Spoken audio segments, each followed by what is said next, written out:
Good day, students. You are welcome to another episode of our lecture on entrepreneurship. And I need to acknowledge and appreciate your feedback in my maiden lecture. Today, we are going to look at entrepreneurship in the context of various theories that has been proposed. We have so many of those theories, ranging from the economical theory, the sociological theory, the physiological theory, the innovation theory, the anthropological theory. These are various theories that has been proposed at different times on this subject, entrepreneurship. However, apart from this theory, if we want to define entrepreneurship, we can look at the classical or traditional way of defining this entrepreneurship. And it is all about the planning and the launching of a business enterprise. The planning and the launching of a business enterprise for profit making. And in the course of doing this, you should be able to accommodate all the risk involved. And the course of doing this, you should be able to accommodate all the risk involved. But however, my emphasis to my students is to look inward and see how they can generate wealth, how they can generate wealth through entrepreneurship activity. In my maiden lecture, I did define entrepreneurship as ability to generate wealth, ability to see business opportunity, not just such business opportunity for wealth generation. If I say ability to generate wealth, ability to see business opportunity, I don't mean ability to generate wealth in an illegal way. It's all about generating wealth through legal means. Like I said earlier on, so many people have said and proposed so many theories on entrepreneurship. Like I earlier said, we have the economical theory, we have the need for achievement theory proposed by people like Henry David Mackland. And we have our great Austrian, the Joseph Schumpeter, in which most of his theory is revolved around innovation. Innovation is the drive. You innovate something, you produce something, new product, or probably in an existing enterprise or industry, you look at new method of production that can yield more, or you at the same time you can also look for new market for whatever product you are turning out to the market. You can look for new and a greater market for it, and at the same time you can think, innovate on a new form of organization that will lead to more production, and more acceptability of what you are producing, and more wealth. So our drive is to encourage my students, wherever they are, to imbibe all those traits. All those traits are earlier said, and those traits, if you take the psychological theory, all those traits are there, such as hardworking, risk-taking, doggedness.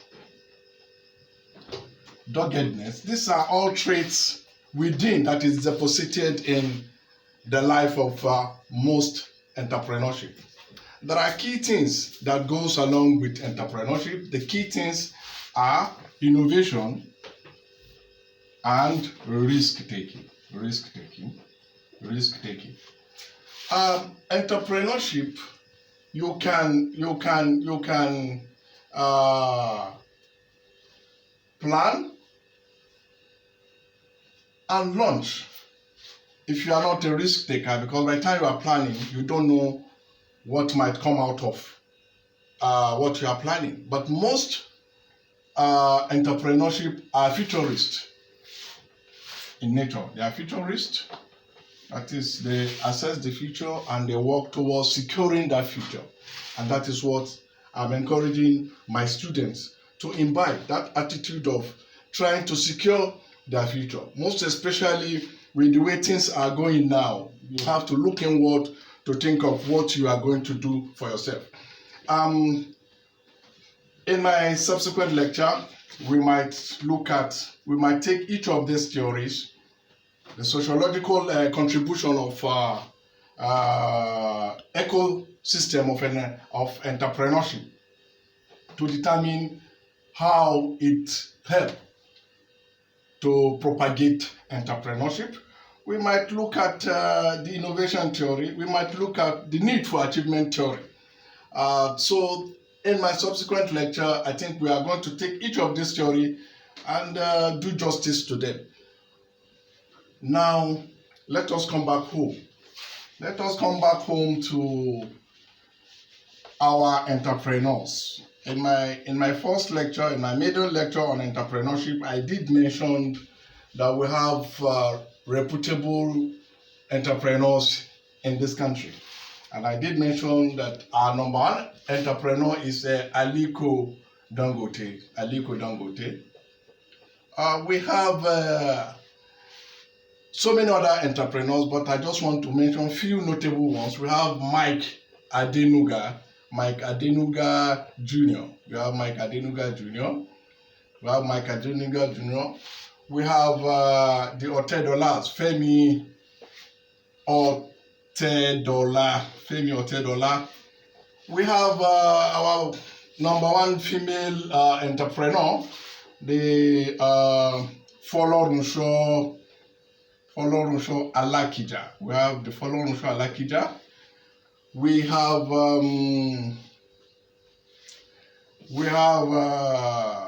Bua. Bua is we have Bua. We have the Rahamania. These are all great Nigerian entrepreneurs. We have the Tonimas. These are all great Nigerian entrepreneurs. By the time we resume our next lecture, we'll be able to take the life of some of these people and see if it might serve as an inspiration to us. My advice to students is the era is changing. Things are changing. Look around you, create a conducive entrepreneurship ecosystem. A conducive entrepreneurship ecosystem. Latch into it and use it to find your level. Devoid of cheating, stealing, or looting. Ours is to create an attitude, a mindset of an entrepreneur which is based on innovation, risk-taking, hard work, doggedness. So, I advise you guys to try as much as possible to use this period to think inward and think of what you can do positively to your life. Because I said earlier on that it is no longer an era of white-collar job. It is no longer an era of white-collar jobs. You should look inward, think entrepreneurship, and see how you can add value into your life and the life of people around you. Thank you very much. We hope we are going to meet in my next lecture. And I encourage you to try as much as possible to subscribe into Adamu Salahuddin YouTube channel. for more of these lectures. Thank you very much.